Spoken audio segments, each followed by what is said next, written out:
नमस्कार, आप सभी का स्वागत है भाग्यम में। मैं हूं पंडित चंद्रशेखर शर्मा।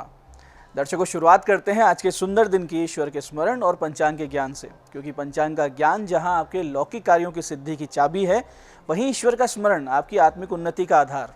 पंचांग के अनुसार आज दिनांक है 11 जून सन 2024। विक्रम संवत 2081 चल रहा है। ज्येष्ठ मास है, शुक्ल पक्ष है, ग्रीष्म ऋतु है, तिथि आज की पंचमी है और आज का वार है मंगलवार।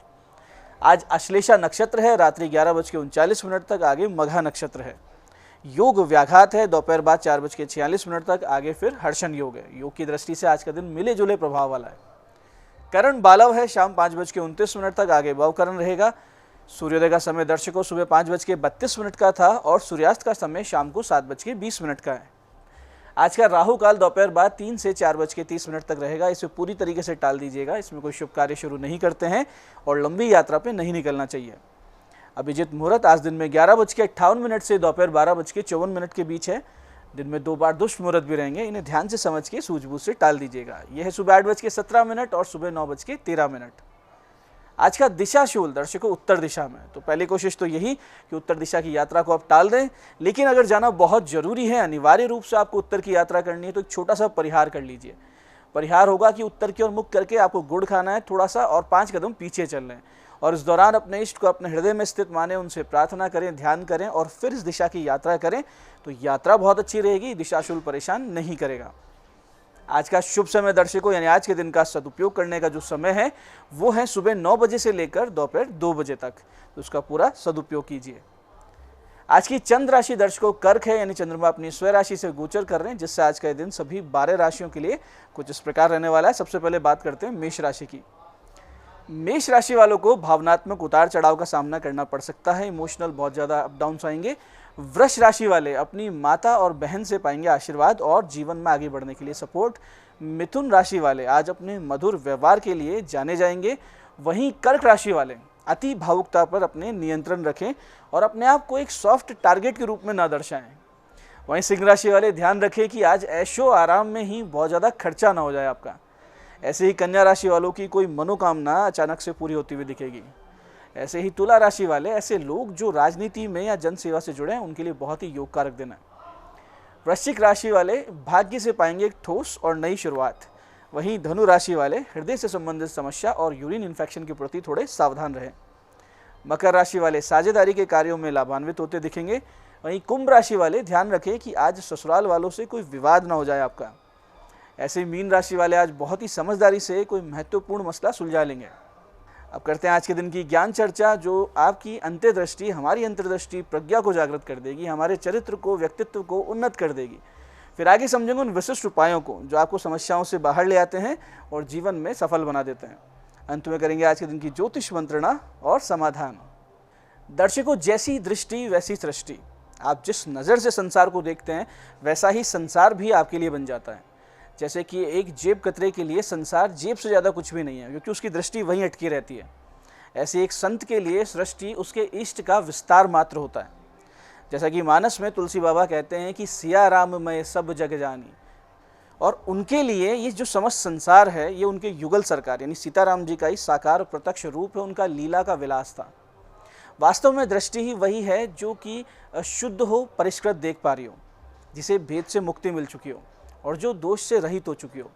इस पर शास्त्र कुछ यूँ कहते हैं कि मातृवत परदारेषु परद्रव्येषु लोष्टवत आत्मवत सर्वभूतेषु ये पश्यति सह पश्यति।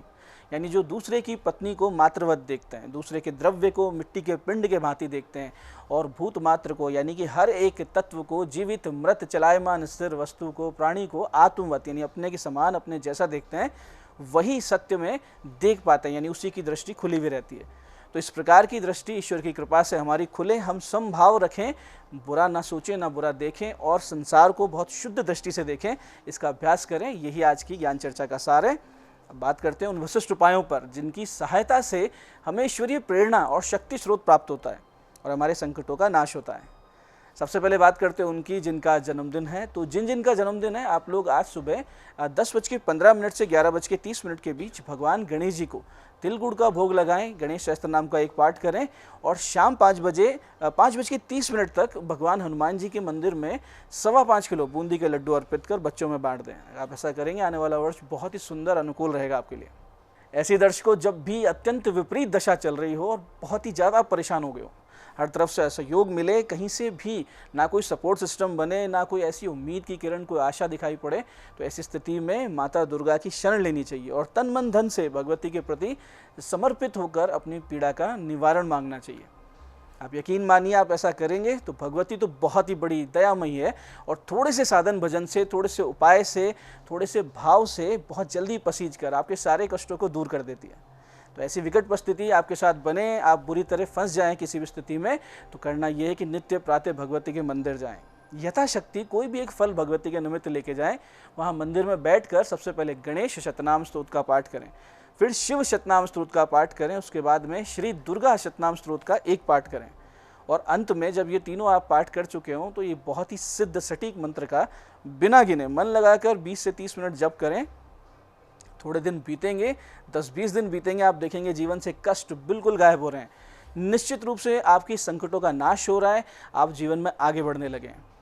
मंत्र ध्यान से समझिएगा। मंत्र इस प्रकार है, ऐं ह्रीं दुर्गति नाशिन्ये दुर्गाय नमः। ऐं ह्रीं दुर्गति नाशिन्ये दुर्गाय नमः। तो मंत्र के प्रभाव को, मंत्र के अर्थ को अपने हृदय से जोड़कर इस मंत्र का जप कीजिए और चमत्कार देखिए।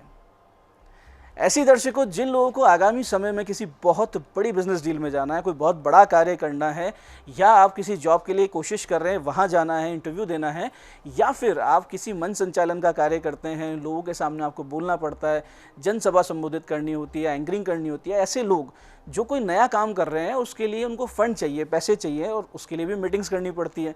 तो इस सारे कार्यों में आपको एक देवीय शक्ति की आवश्यकता पड़ सकती है और वो देवीय शक्ति आपको मिलेगी भगवान सूर्य का पूजन करने से। एक छोटा सा पूजन 11 दिन कीजिए, भगवान सूर्य की कृपा होगी, आपको एक शक्ति अपने साथ महसूस होगी जो आपके सारे कार्य सिद्ध करेगी। इसके लिए आपको चाहिए होगा एक सूर्य यंत्र, लाल चंदन की माला जप के लिए, भीगे हुए गेहूं गुड़ प्रसाद में और लाल पीले फूल यंत्रार्चन के लिए। सबसे पहले नित्य भगवान गणेश जी और अपनी कुल देवी का पंचोपचार से पूजन करें और फिर एक सूर्य यंत्र लेकर धूप दीप पुष्प नैवेद्य से उनको उपचारों से पूजन करके भगवान सूर्य को रक्त पुष्प गुड़ कुमकुम मिले जल से अर्घ दें। फिर पूजा स्थान पे आके 4 लंबे श्वास भरे, हर श्वास में ओम ह्रीं सूर्याय नमः, ओम ह्रीं सूर्याय नमः 7 जप आपको करना है। इसके बाद में इस मंत्र का या तो आधा घंटे या फिर 11 माला जप अपनी कार्य सिद्धि की प्रार्थना के साथ करें। मंत्र ध्यान से समझिएगा, बहुत ही सटीक, बहुत ही तीव्र कार्य करने वाला मंत्र है। मंत्र इस प्रकार है, आदि देव नमस्तुभ्यम प्रसीद मम भास्कर, दिवाकर नमस्तुभ्यम प्रभाकर नमोस्तुते। फिर से समझते हैं, आदि देव नमस्तुभ्यम प्रसीद मम भास्कर, दिवाकर नमस्तुभ्यम प्रभाकर नमोस्तुते। तो ये साधना कीजिए, बहुत ही जल्दी 11 दिन कर लेंगे तो इसका विराट चमत्कार आप देखेंगे और जो भी कार्य सिद्ध करने होंगे वो स्वतः ही आपके सामने सिद्ध होते रहेंगे। जो गेहूं और गुड़ प्रसाद में आप रखेंगे वो नित्य गौ माता को खिलाना है और उनको हाथ जोड़ के आपको आशीर्वाद लेना है। खास करके जिनको रोजगार की नितांत आवश्यकता है उनके लिए तो ये साधना बहुत ही तेज काम करने वाले रामबाण के समान है। तो दर्शकों, ये थे आज के वो विशिष्ट उपाय जो आपको समस्याओं से बाहर ला रहे हैं, आपकी मनोकामनाएं पूरी कर रहे हैं। बात करते हैं आपके सवालों की। आपके सवालों में आज हमारे पास जन्म पत्रिका आई है हमारे दर्शक आशुतोष जी की। 7 मार्च 1988 का जन्म है, सुबह 6:34 अजमेर। प्रमोशन कब होगा, इनका प्रश्न है। देखिए आशुतोष जी, आपका कुंभ लग्न है, तुला राशि है, आपके भाग्य भाव और आय भाव प्रबल और शुभ है। प्रमोशन का योग आपके जून 2025 के बाद से शुरू हो रहा है। राहु की शांति करवा लीजिए, पितृ शांति करवा लीजिए। ऐसा करेंगे तो आने वाले जीवन में प्रगति भी होगी और ये जो प्रमोशन का योग आ रहा है इसमें भी कोई बाधा नहीं आएगी। आज की दूसरी पत्रिका आई है हमारे दर्शक निशांत जी की। 11 अगस्त 1994 का जन्म है, सुबह 9:40 करीमनगर। विवाह योग कब है, इनका प्रश्न है। देखिए निशांत जी, आपका कन्या लग्न है, कन्या ही राशि है। सप्तमेश की स्थिति 6-8वें भाव में पाप ग्रह स्थित होने से ये पाप कर्तृ योग बना है, बंधन योग, तो विवाह में विलंब हुआ है। अभी आपको 2 वर्ष और प्रतीक्षा करनी है, विवाह आपका 2026 एंड तक होगा। आप राहु शांति अवश्य कराइए ताकि वैवाहिक जीवन भी सुखी चले।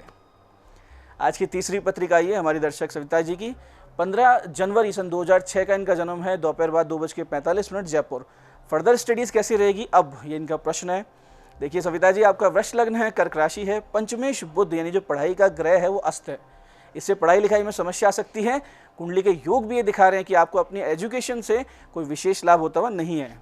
तो आप बुध शुक्र के जप करवाइए। पन्ना एक फायर ओपल अवश्य पहन लीजिए, इससे आपको पढ़ाई लिखाई में भी हेल्प मिलेगी, एक अच्छा सुंदर करियर भी आपका डिज़ाइन हो जाएगा। तो दर्शकों, ये था आज का पंचांग, विशिष्ट उपाय और ज्ञान चर्चा। मैं पंडित चंद्रशेखर शर्मा ये आशा करता हूँ कि बताए उपायों को सही विधि, सटीक समय, अटूट श्रद्धा से करके आप पूरा लाभ उठाएंगे और जो ज्ञान चर्चा, जो सत्संग हमने किया, इसे अपने जीवन में उतारेंगे। धीरे धीरे आपका जीवन शिवमय, सत्यमय और आनंद में होता जाएगा। मैं महादेव से प्रार्थना करता हूँ कि जब आप हमारे बताए उपाय करें तो आपके कष्टों का निवारण अवश्य हो और मनोकामना पूर्ति निश्चित रूप से हो। कार्यक्रम में बने रहने के लिए बहुत बहुत साधुवाद। भगवती आप सबका कल्याण करे। जय आदिशक्ति।